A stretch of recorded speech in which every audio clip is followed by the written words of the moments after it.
Coucou les filles et les garçons, donc voici ma vidéo premières impressions donc du kit My Makeup Brush Set. Donc c'est la marque qui m'a contacté et qui m'a demandé si je voulais tester. Je sais qu'il y a un buzz de dingue qui se passe par rapport au nouveau pinceau en fait Artist qui coûte super cher.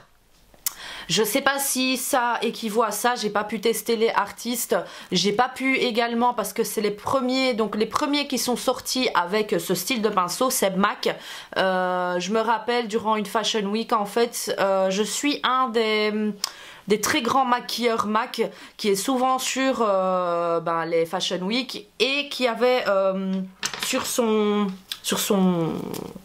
allez, l'endroit où il dépose tout son maquillage, hein, 3 des pinceaux qui ressemblaient à ça. Donc ceux de chez MAC, il y en avait un qui était un peu comme ça, il y en avait un autre qui était plus petit, enfin il y en avait que 3 je pense, et je me suis toujours dit ah bah je testerai une fois pour voir, et c'est vrai que c'est des pinceaux qui coûtent assez cher. Et quand on achète ce style de pinceau, enfin voilà, on sait pas trop si on prend le grand, le milieu, le grand, le petit, le moyen.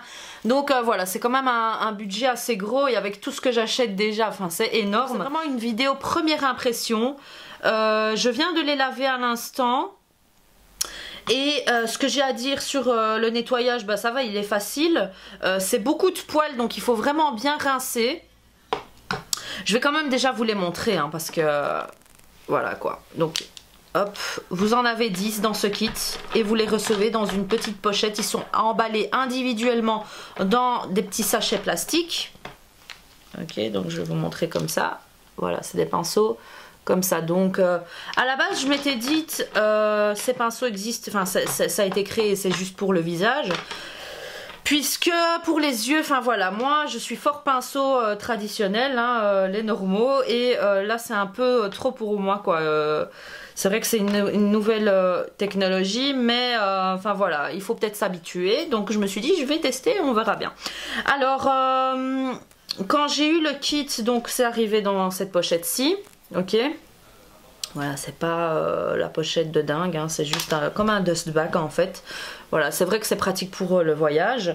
Emballé individuellement et du coup, oui, c'est sûrement de Chine, mais bon, ça se peut que les Artist Brush sont faits en Chine également. Ceux de chez MAC aussi, on sait pas, hein, on sait pas d'où ça vient. Moi, je me méfie toujours maintenant, même si il y a marqué Made in, etc. Donc enfin voilà, c'est mon avis. C'est un kit qui coûte à la base 25 $. Ils disent que, je vous mettrai le lien du site dans la barre d'infos, ils disent que normalement c'est 355 $, mais je pense qu'ils ont calculé en fonction du prix de chez Artist, hein, de la marque Artist. Avantage, c'est vrai que quand je les ai lavés, ben, j'ai pu les poser tous comme ça, contrairement à ceux en bois, où vous devez faire attention. Je vous ferai une revue de comment laver ces pinceaux, enfin une vidéo. Je suis pas maquillée, je suis désolée, hein, mais c'est pour cette vidéo que je suis comme ça, hein, pour vous montrer comment je vais me maquiller avec. Donc voilà, avec ces pinceaux là, l'avantage c'est que vous pouvez tous les laver et les mettre comme ça par après pour le séchage. Ceux en bois, c'est comme ça pour que l'eau ne coule pas à l'intérieur du bois et fait gonfler votre pinceau et casse votre pinceau. Donc ça c'est un avantage. Pour la tenue, c'est comme une brosse à dents en fait, c'est vraiment pratique. Donc je vais vous montrer, il y en a 10 et alors chaque pinceau a, enfin sur le site ici on voit, hein, par exemple pour le A ici, ils disent que c'est le A et le B, donc le premier et le deuxième, donc les deux plus grands, donc ça c'est le plus grand, le A et le B. Pour le fond de teint, le bronzer et pour la poudre fixante. Ils vous mettent les mesures, etc. pour ceux qui veulent se renseigner avant achat. Donc voilà, on va commencer par ceux-là qui sont pour le fond de teint. Donc moi je les trouve quand même grandes, surtout celle-ci. Franchement je la trouve trop grande. Je pense que ce serait plus adapté pour... Enfin voilà, si vous voulez faire très rapidement ou pour le corps. Moi j'utiliserai celle-ci pour le corps et je pense que ça va être un favori pour l'highlighter crème quand vous voulez appliquer allez, un highlighter crème mais sur le haut, sur votre décolleté et sur le haut du corps. Ou même sur quand vous voulez appliquer Moi j'ai des sprays en fait, je vais essayer de vous les montrer. Des sprays bronzants pour les jambes de chez MAC. Et il est vrai que moi quand j'appliquais ce produit, je l'appliquais avec les mains sur mes clientes ou sur les mannequins. Et c'est vrai que voilà, c'est un auto-bronzant qui se retire à l'eau hein, une fois que vous l'avez. Mais ça vous permet en fait, c'est comme le spray Sally Hansen dont je vous avais parlé. C'est plus comme un fond de teint pour jambes entre guillemets, mais très léger, qui retire toutes les petites... on voit plus les varices, on voit plus les petites veines, ça unifie vraiment les jambes et donc voilà, c'est quelque chose que beaucoup de mes clientes ont aimé. Je leur ai proposé parce que voilà, je suis pas censée leur maquiller les jambes, mais quand il y a quelqu'un qui a un souci au niveau des jambes, qui est pas bronzé ou qui veut cacher certaines choses, ce produit est bien. Maintenant je suis en train de tester celui de Sally Hansen et j'ai l'impression que je préfère ceux de Sally Hansen. Donc voilà, de toute façon je vous ferai une revue juste dans pas longtemps en fait, la différence entre les auto-bronzants, comment appliquer un auto-bronzant, etc. Et alors également ce style de produit qui se lave, enfin qui vous teint les jambes et qui se lave directement. Donc moi je pense que cette brosse va me permettre d'utiliser ces produits là beaucoup plus facilement. Je vais mettre, allez, 2 pompes. Parce que normalement il me faut une pompe hein, mais j'ai l'impression que ça va absorber le produit. Donc mes pinceaux, je tiens à le dire, sont un peu humides. J'avais pas le temps de... Pourtant je les ai essuyés ici pour les faire sécher. Mais bon, je pense que le fait qu'ils sont un peu humides vont faire que le produit sera moins vite absorbé. Allez, je veux dire que le produit va rester quand même en surface.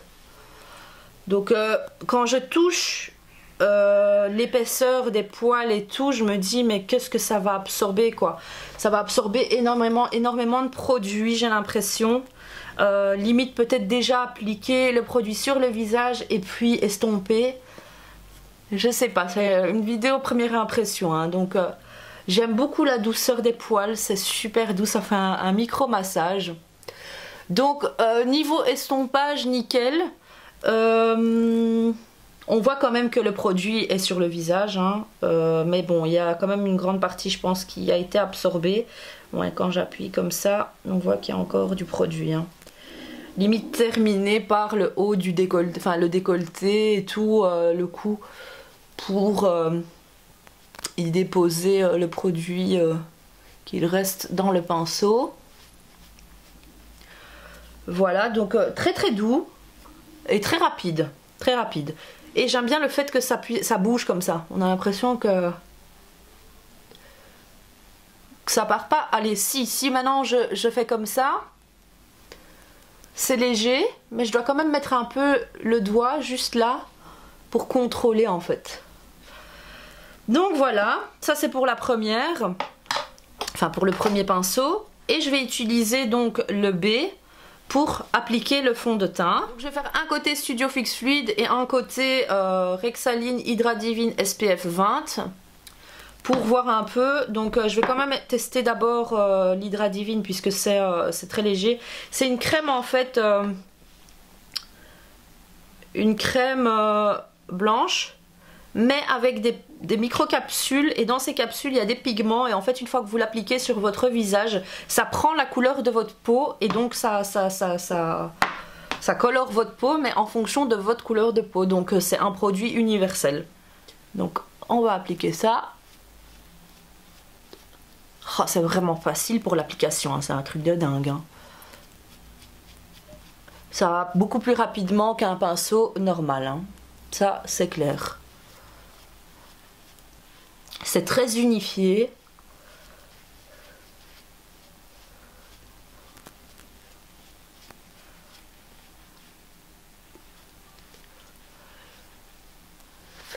J'ai quand même l'impression que le pinceau absorbe quand même. Hein. C'est un fini très léger.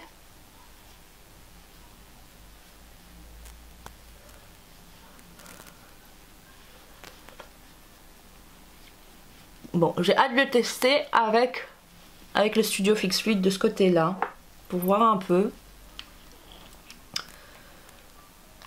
Résultat très très naturel. J'ai pas l'habitude de porter le Studio Fix Fluid, mais on va essayer pour voir un peu si ça garde la couvrance du Fix Fluid, quoi. Ou si ça, ça le rend beaucoup plus naturel. Le Studio Fix Fluid est un fond de teint très couvrant, qui est conseillé quand même pour les peaux mixtes à grasse. Ouais, quand même. Ok. Donc, pour la couvrance, je crois que c'est ok.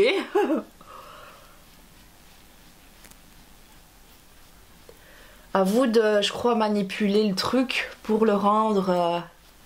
ou peut-être en mettre moins. Je vais quand même retirer... Ah ouais, quand même, hein, regardez.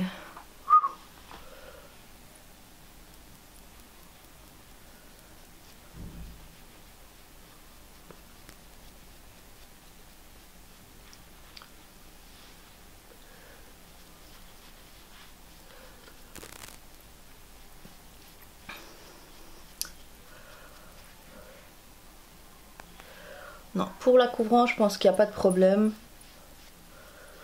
Vous avez toujours la même couvrance que d'habitude. Hein. Mais pour l'estompage, c'est un truc de dingue. Quoi. Chose que j'ai quand même à préciser, c'est que j'ai mis l'huile de beauté Farzali juste avant. Donc est-ce que ça permet au produit de mieux se fondre dans mon visage? Parce que c'est un très bon produit. Je vous en ferai une revue. Mais j'aime beaucoup le résultat. Franchement, donc pour un fond de teint couvrant, top. Après, voilà, d'office, votre fond de teint est mieux diffus et tout. Il reste couvrant, mais ça reste une couvrance médium quand même. Hein. Ouais, parce qu'on voit quand même un tout petit peu encore mes taches, mais c'est vraiment léger, quoi, mes taches ici. Ah, j'aime beaucoup le résultat avec le Studio Fix Fluid. Donc ça va me permettre de quand même couvrir en pleine journée, d'utiliser le Studio Fix Fluid en pleine journée, sans craindre cet effet full coverage qu'on voit trop, quoi. Donc voilà, je sais pas si vous pouvez voir. Ici c'est avec l'Hydra Divine Rexaline et ici le Studio Fix Fluid. C'est le C. Qui est adapté aux pommettes pour le contouring, pour le fond de teint, pour le bronzer, pour appliquer la poudre. Moi je me dis franchement, je pense que celui-là, je pourrais même l'utiliser pour le fond de teint. Pas trop pour l'anti-cerne. L'anti-cerne, je crois que je vais utiliser celui-là pour appliquer et peut-être celui-là pour estomper ou celui-là pour l'highlighter. Enfin voilà, vous avez plusieurs possibilités. Mon anti-cerne, donc je vais utiliser le Pro Longwear de chez MAC. Et je vais utiliser quel pinceau?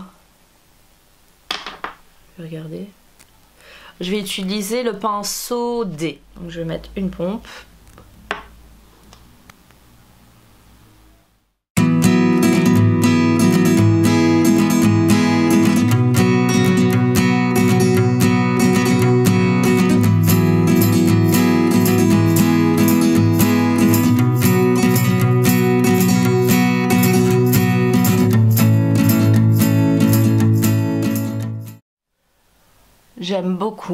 J'aime beaucoup le résultat. Ça donne un effet vraiment diffus, quoi, c'est incroyable. C'est un plus beau résultat qu'au pinceau. En tout cas, pour l'estompage, ils sont top. Je me demande pour les yeux si ça sera pareil. Et je vais quand même tester par après sans l'huile Farzali pour voir si le résultat est toujours aussi beau. En plus je suis en plein soleil, quoi, donc c'est incroyable le résultat.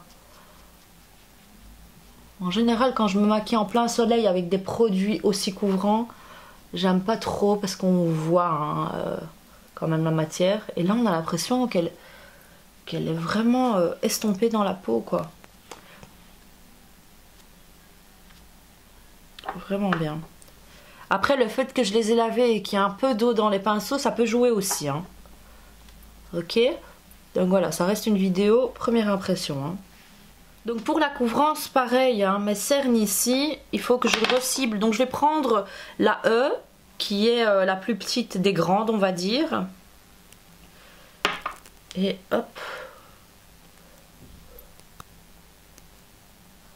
Est-ce que je peux cibler? C'est ça la question en fait avec ces pinceaux que je me demandais. Est-ce qu'on peut vraiment cibler? Parce que ça, en maquillage, c'est très important, je pense. Hein. Si vous n'êtes pas difficile, ok, mais...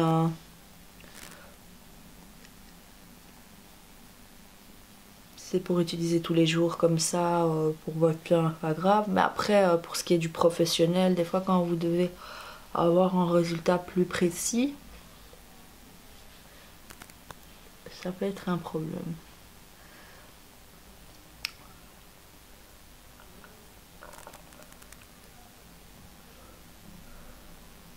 Donc voilà, pour cibler un peu ici, celui-là est très bien. Hein. Donc ça c'est le E. Utiliser ma poudre ici de Chanel, signée de Chanel. Ok. Bon, ça reste un pinceau encore un peu humide. Je vais essayer de voir ce que ça donne.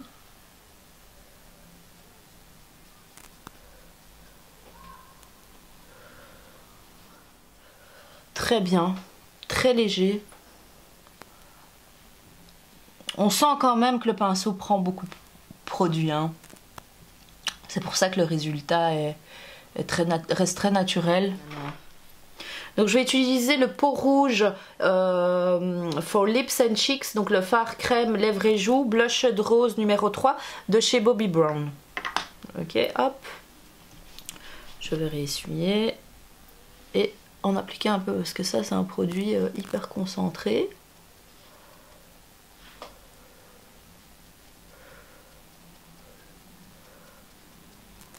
Donc après, hop, est-ce que j'utiliserai pas un peu plus gros?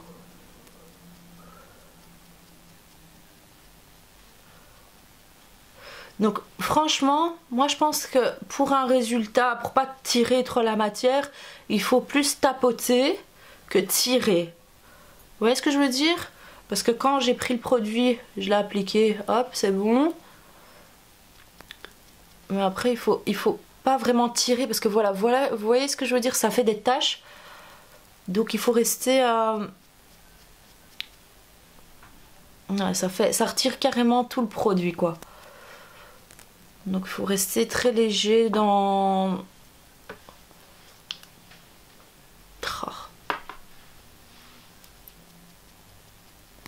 Donc il faut plus appuyer en fait.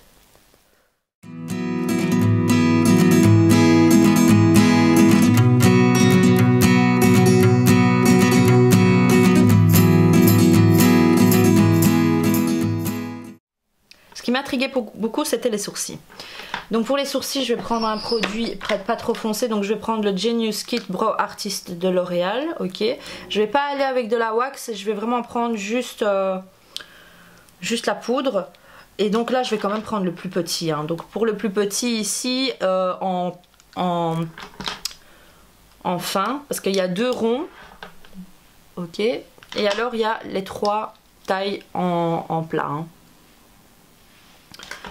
Alors, je vais prendre le plus petit, donc qui est le H, et voir un peu... Oh ouais, ça donne un effet estompé, c'est très bien. Est-ce que maintenant, si vous devez travailler beaucoup plus précisément, ça serait bien? Je sais pas, je pense pas. Mais très estompé, et on va voir pour la pointe.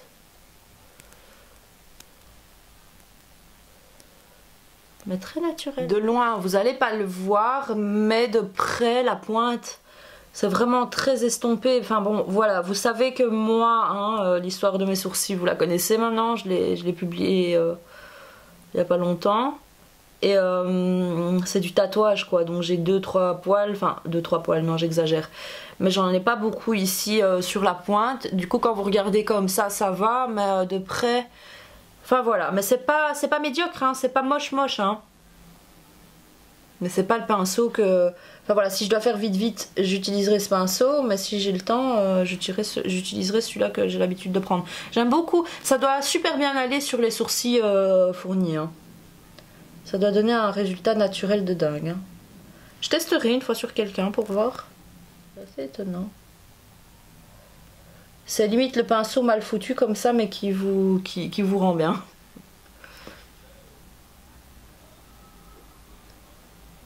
Ça peut donner aussi une illusion de sourcils plus gros si vous voulez les épaissir. Hop, estomper un peu les extrémités. Ça peut donner un effet plus fourni. Ce que je vais faire, c'est que je vais quand même mettre... Hop, je vais mettre un eyeliner, mais pas super bien défini, parce que ça, je sais que ça va pas fonctionner, le super bien défini. On va utiliser un peu estompé. Utiliser un brun que j'aime beaucoup, c'est le Teddy de chez MAC, je vous en avais déjà parlé.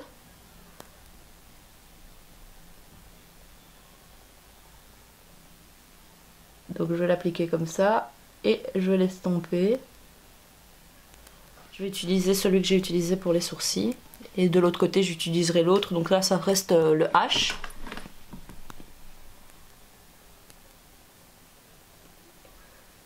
Et je vais estomper juste les extrémités en fait. En fait vraiment ces pinceaux sont super pour l'estompage.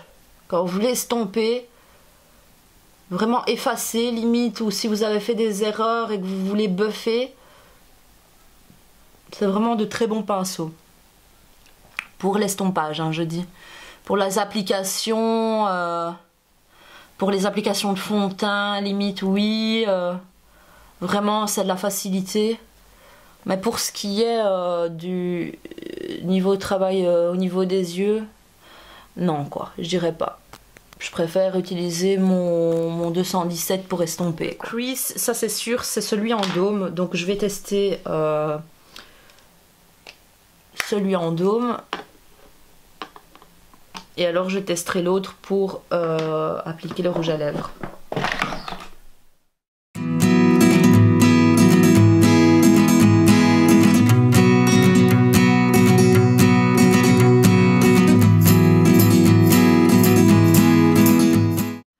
Ouais, j'en reviens au même point. Hein. L'estompage, nickel, on voit. Hein. Pour l'estompage, c'est nickel, mais pour la précision, non. Voilà, par exemple, je vais terminer ici. Que ce soit un peu plus fin, bah pas possible quoi. C'est le pâtisserie de chez MAC.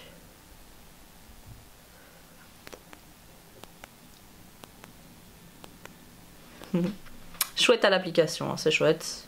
Ça vous permet d'aller chercher également les restes.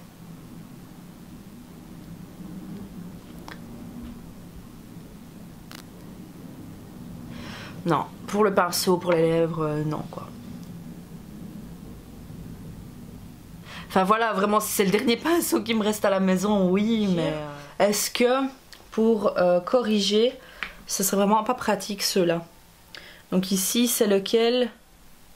Je reviens dessus parce que je viens d'avoir une idée, c'est le G.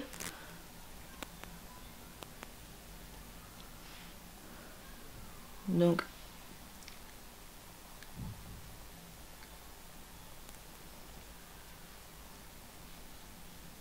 Ah ouais. Quand vous voulez en fait nettoyer et estomper après.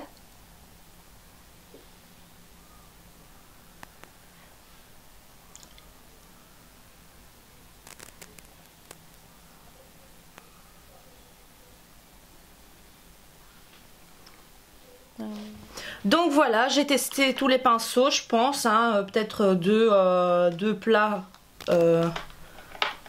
et un des tout grands. Mais franchement, quand je regarde comme ça dans le miroir, franchement, on a l'impression que...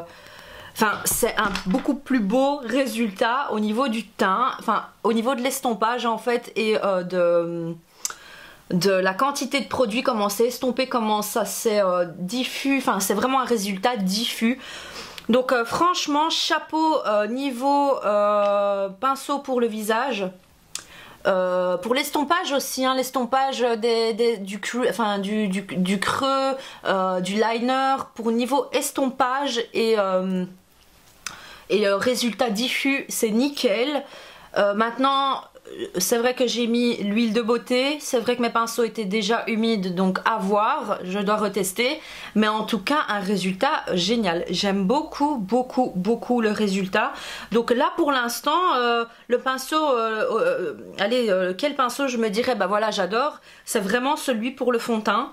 Donc c'est vrai que là ça dépend de votre visage et de vos préférences, mais moi je pense que celui-là ça sera trop gros. Donc celui-ci, le tout grand, hein, le A, bah, je pense qu'il va passer dans mon kit. Je vais tester pour voir un peu pour les produits pour les jambes et pour le corps. Voir si ça va pas être un favori, parce que je pense quasi que oui. Parce que j'avais jamais trouvé vraiment de pinceau pour ça. Et ensuite, voilà quoi, ici les deux, donc les suivants, le B et le C, pour le fond de teint. Ou pour l'highlighter, donc le B pour le fond de teint et le C pour l'highlighter, ou vous pouvez utiliser les deux pour les deux. Après, même ici, le D, c'est le D? Oui, le D aussi, nickel. Le plus petit ici, je dirais peut-être pour le contouring crème ou poudre pour le nez, pour... Enfin à voir, enfin franchement je dois tester encore avec les produits poudre parce que j'ai pas vraiment testé avec les produits poudre hein, pour fixer et tout, faut voir un peu le résultat. Mais en tout cas avec la poudre ici Chanel, ben c'est très diffus, c'est très léger et c'est bien.